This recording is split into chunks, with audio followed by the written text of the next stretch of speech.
ਸਤਿ ਸ਼੍ਰੀ ਅਕਾਲ, ਮੈਂ ਹਾਂ ਨੀਰਜ ਬਾਲੀ। ਤੁਸੀਂ ਵੇਖ ਰਹੇ ਹੋ ਪੰਜਾਬ ਪਾਵਰ ਪਲੇ। ਇੱਕ ਪਾਸੇ ਗੁਰੂ ਦੀ ਮਰਿਆਦਾ ਤੇ ਦੂਜੇ ਪਾਸੇ ਹਵਸ ਦਾ ਅੰਨਾ ਖੇਡ। 10 ਸਾਲ ਦੀ ਕੈਦ, 55,000 ਜੁਰਮਾਨਾ, ਪਰ ਕੀ ਇੰਨਾ ਕਾਫੀ ਹੈ ਉਸ ਦਰਿੰਦਗੀ ਦੇ ਲਈ ਜਿਸ ਨੇ ਧਰਮ ਤੇ ਲਿਬਾਸ ਦੇ ਵਿੱਚ ਇੱਕ ਧੀ ਦੀ ਜ਼ਿੰਦਗੀ ਬਰਬਾਦ ਕਰਕੇ ਰੱਖ ਦਿੱਤੀ? ਕਿ ਤੁਸੀਂ ਸੋਚ ਸਕਦੇ ਹੋ ਕਿ ਜਿਸ ਦੇ ਕੋਲ ਕੋਈ ਦੁਖੀ ਪਰਿਵਾਰ ਅਰਦਾਸ ਕਰਵਾਉਣ ਜਾਵੇ ਉਹੀ ਬਾਬਾ ਸ਼ੈਤਾਨ ਬਣ ਜਾਵੇਗਾ? ਤਾਰੀਖ ਸੀ 15 ਸਤੰਬਰ 2024। ਇੱਕ ਭੈਣ ਆਪਣੇ ਨਸ਼ੇੜੀ ਭਰਾ ਦੇ ਸੁਧਾਰ ਦੀ ਅਰਦਾਸ ਲੈ ਕੇ ਮੋਗਾ ਦੇ ਗੁਰਦੁਆਰਾ ਠਾਠ ਚਰਨ ਘਾਟ ਗੁਰਦੁਆਰਾ ਪਹੁੰਚਦੀ ਹੈ। ਉਸ ਨੂੰ ਉਮੀਦ ਸੀ ਕਿ ਬਾਬਾ ਬਲਵਿੰਦਰ ਸਿੰਘ ਦੀ ਅਰਦਾਸ ਉਸ ਦੇ ਘਰ ਦੇ ਹਨੇਰੇ ਦੂਰ ਕਰੇਗੀ। ਬਾਬਾ ਕਹਿੰਦਾ ਹੈ, ਧੀਏ ਚੱਲ ਮੇਰੇ ਨਾਲ, ਅਰਦਾਸ ਕਰਦੇ ਹਾਂ। ਕਿਸੇ ਨੂੰ ਕੀ ਪਤਾ ਸੀ ਕਿ ਗੁਰੂ ਦੇ ਅਰਦਾਸ ਦੇ ਬਹਾਨੇ ਇਹ ਬਾਬਾ ਉਸ ਮਾਸੂਮ ਨੂੰ ਨਰਕ ਦੇ ਰਸਤੇ ਤੇ ਲੈ ਕੇ ਜਾ ਰਿਹਾ ਹੈ। ਰਾਹ ਵਿੱਚ ਮੋਗਾ ਦਾ ਇੱਕ ਹੋਟਲ ਆਉਂਦਾ ਹੈ। ਖਾਣਾ ਖਾਣ ਦੇ ਬਹਾਨੇ ਰੁਕਦੇ ਨੇ, ਪਰ ਫਿਰ ਬਾਬਾ ਅਸਲੀ ਰੂਪ ਦੇ ਵਿੱਚ ਆ ਜਾਂਦਾ ਹੈ। ਇੱਕ ਕਮਰਾ ਬੁੱਕ ਹੁੰਦਾ ਹੈ ਤੇ ਉਸ ਕਮਰੇ ਦੀਆਂ 4 ਦੀਵਾਰਾਂ ਉੱਤੇ ਉਹ ਖੌਫਨਾਕ ਕਾਂਡ ਹੁੰਦਾ ਹੈ ਜਿਸ ਨੇ ਇਨਸਾਨੀਅਤ ਨੂੰ ਸ਼ਰਮਸਾਰ ਕਰਕੇ ਰੱਖ ਦਿੱਤਾ। ਜਦੋਂ ਲੜਕੀ ਨੇ ਵਿਰੋਧ ਕੀਤਾ ਤਾਂ ਬਾਬੇ ਨੇ ਮਖੌਟਾ ਬਦਲ ਲਿਆ। ਵਿਆਹ ਦਾ ਚਾਂਸਾ ਦਿੱਤਾ, 10 ਲੱਖ ਰੁਪਏ ਦਾ ਲਾਲਚ ਦਿੱਤਾ, ਪਰ ਜਦੋਂ ਹਵਸ ਦਾ ਮਨ ਭਰ ਗਿਆ ਤਾਂ ਉਹੀ ਬਾਬਾ ਮੁੱਕਰ ਵੀ ਗਿਆ ਤੇ ਸ਼ੁਰੂ ਹੋਇਆ ਧਮਕੀਆਂ ਦਾ ਸਿਲਸਿਲਾ। ਲੁਧਿਆਣਾ ਜੇਲ੍ਹ ਵਿੱਚ ਬੰਦ ਇਹ ਬਲਵਿੰਦਰ ਸਿੰਘ ਅੱਜ ਆਪਣੀਆਂ ਕਰਤੂਤਾਂ ਦੀ ਸਜ਼ਾ ਭੁਗਤ ਰਿਹਾ ਹੈ। ਪਰ ਕਹਾਣੀ ਇੱਥੇ ਖਤਮ ਨਹੀਂ ਹੁੰਦੀ। ਇਸ ਬਾਬੇ ਦਾ ਇਤਿਹਾਸ ਬਹੁਤ ਕਾਲਾ ਹੈ। ਸਾਲ 2007 ਦੇ ਵਿੱਚ ਜਰਮਨੀ ਗਿਆ ਸੀ, ਉੱਥੇ ਵਿਆਹ ਕਰਵਾਇਆ, ਪਰ ਪਤਨੀ ਛੱਡ ਕੇ ਭੱਜ ਗਈ। 2021 ਦੇ ਵਿੱਚ ਇਸ ਤੇ ਬੇਅਦਬੀ ਦੇ ਇਲਜ਼ਾਮ ਲੱਗੇ। ਨਿਹੰਗ ਆਗੂ ਅੰਮ੍ਰਿਤਪਾਲ ਮਹਿਰੋ ਨੇ ਜਦੋਂ ਆਵਾਜ਼ ਚੁੱਕੀ ਤਾਂ ਪਰਤਾ ਖੁੱਲ੍ਹਣੀਆਂ ਸ਼ੁਰੂ ਹੋ ਗਈਆਂ। ਪਤਾ ਲੱਗਾ ਕਿ ਡੇਰੇ ਦੇ ਵਿੱਚ ਸਿਰਫ ਇੱਕ ਲੜਕੀ ਇਕੱਲੀ ਨਹੀਂ ਸੀ, ਸਗੋਂ ਕਈ ਹੋਰ ਕੁੜੀਆਂ ਵੀ ਇਸ ਦੀ ਹਵਸ ਦਾ ਸ਼ਿਕਾਰ ਬਣੀਆਂ ਸਨ। ਜਦੋਂ ਪੀੜਤਾ ਨੇ ਡੇਰੇ ਦੇ ਵਿੱਚ ਦੂਜੀ ਕੁੜੀਆਂ ਤੇ ਗਲਤ ਨਜ਼ਰ ਦਾ ਵਿਰੋਧ ਕੀਤਾ ਤਾਂ ਬਾਬਾ ਕੁੱਟਮਾਰ ਤੇ ਉੱਤਰ ਆਇਆ। ਮੋਗਾ ਅਦਾਲਤ ਨੇ ਅੱਜ ਫੈਸਲਾ ਸੁਣਾ ਦਿੱਤਾ ਹੈ, 10 ਸਾਲ ਦੀ ਕੈਦ। ਪਰ ਸਵਾਲ ਇਹ ਹੈ ਕਿ ਸਾਡਾ ਸਮਾਜ ਅਜੇ ਵੀ ਇਹਨਾਂ ਧੋਖੇਬਾਜ਼ ਬਾਬਿਆਂ ਦੇ ਚੁੰਗਲ ਦੇ ਵਿੱਚ ਫਸਦਾ ਰਹੇਗਾ? ਅਰਦਾਸ ਦੇ ਨਾਂ ਤੇ ਆਬਰੂ ਲੁੱਟਣ ਵਾਲਿਆਂ ਦੀ 10 ਸਾਲ ਦੀ ਸਜ਼ਾ ਕੀ ਕਾਫੀ ਹੈ, ਜਾਂ ਅਜਿਹੇ ਦਰਿੰਦਿਆਂ ਨੂੰ ਸ਼ਰੇਆਮ ਫਾਂਸੀ ਹੋਣੀ ਚਾਹੀਦੀ ਹੈ? ਆਪਣੀ ਰਾਏ ਕਮੈਂਟ ਬਾਕਸ ਦੇ ਵਿੱਚ ਜ਼ਰੂਰ ਦਿਓ। ਸਾਵਧਾਨ ਰਹੋ, ਕਿਉਂਕਿ ਧਰਮ ਦੇ ਲਿਬਾਸ ਦੇ ਵਿੱਚ ਬੈਠੇ ਸ਼ੈਤਾਨ ਤੁਹਾਡੀ ਸ਼ਰਧਾ ਦਾ ਫਾਇਦਾ ਚੁੱਕ ਸਕਦੇ हैं। बाबा बलजिंदर सिंह चरण काट ठाठ नियर जगराऊं के बाबे का केस था। ये एक लड़की जो जगराऊं की डिस्ट्रिक्ट लुधियाना की रहने वाली थी, उसने अपना बयान पुलिस के पास दर्ज करवाया था।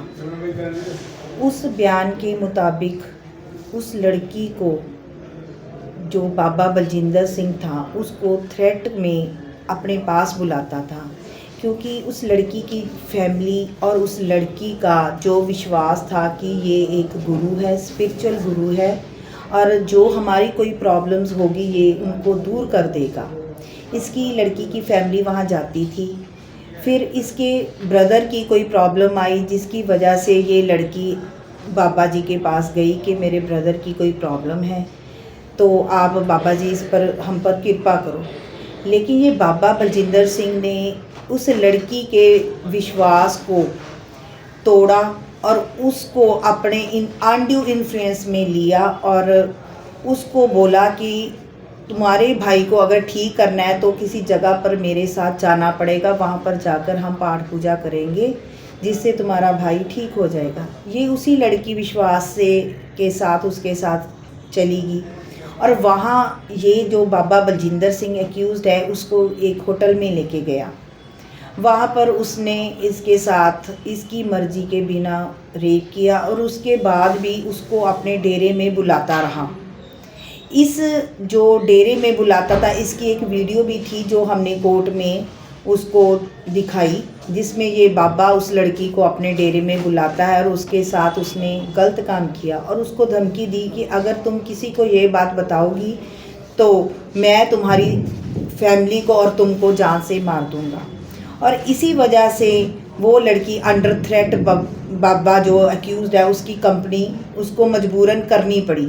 लेकिन जब इस बाबे पर एक और पर्चा दर्ज हुआ लुधियाना में, तो वो उसकी कस्टडी में जब बाबा था तो लड़की को मौका मिल गया। उसने अपनी आवाज़ जो अपने बताना चाहती थी उसने पुलिस के पास अपना बयान दर्ज करवाया, जिस पर जो मुकदमा है प्रेजेंट उस वो दर्ज हुआ।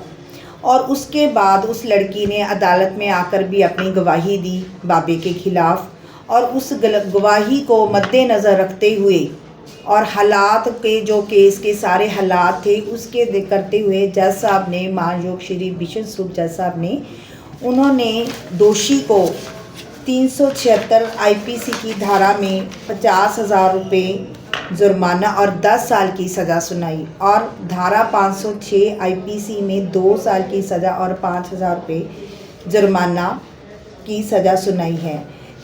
दोषी की जो बेल एप्लीकेशन थी वो भी हमने बहुत कंटेस्ट की, अपोज़ की, जिससे महायोग अदालत की तरफ से उसको बेल भी नहीं मिली। जो दोषी था वो पहले दिन से, जब उसकी अरेस्ट हुई 20/9/2024 और तब से ये कस्टडी में ही था। अब महायोग अदालत ने भी एक जो जुर्म है उसको, दोषी को सज़ा दे के ये एक इंसाफ लड़की को दिलाया कि जो बाबे इस तरह स्पिरिचुअल होकर लड़कियों के साथ गलत काम करते हैं उनको सज़ा मिलनी चाहिए। और ये एक जज साहब की तरफ से एक आम सोसाइटी की को भी एक इनाम ही है, गिफ्ट है कि जो बाबे हैं, जो अंधविश्वास से हम बाबे के पास लोग जाते हैं और जो ये गलत काम करते हैं तो उनको सज़ा ही मिलनी चाहिए। बड़ी जल्दी फैसला सुना दिया इस केस में, क्योंकि अभी 1 साल ही हुआ है। देखो, जब किसी केस में देरी तब होती है जब विटनेसेस आके गवाही नहीं देती। इस केस में जो प्रोसिक्यूट्रिक्स थी उसने भी पहले आकर ही गवाही दे दी।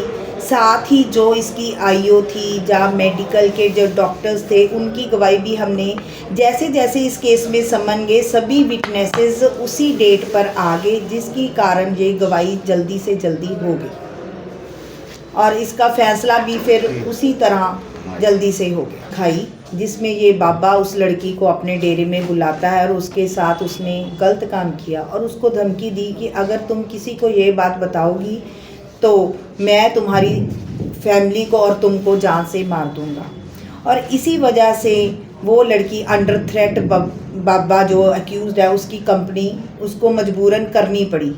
लेकिन जब इस बाबे पर एक और पर्चा दर्ज हुआ लुधियाना में, तो वो उसकी कस्टडी में जब बाबा था तो लड़की को मौका मिल गया, उसने अपनी आवाज़ जो अपने बताना चाहती थी उसने पुलिस के पास अपना बयान दर्ज करवाया, जिस पर जो मुकदमा है प्रेजेंट वो दर्ज हुआ।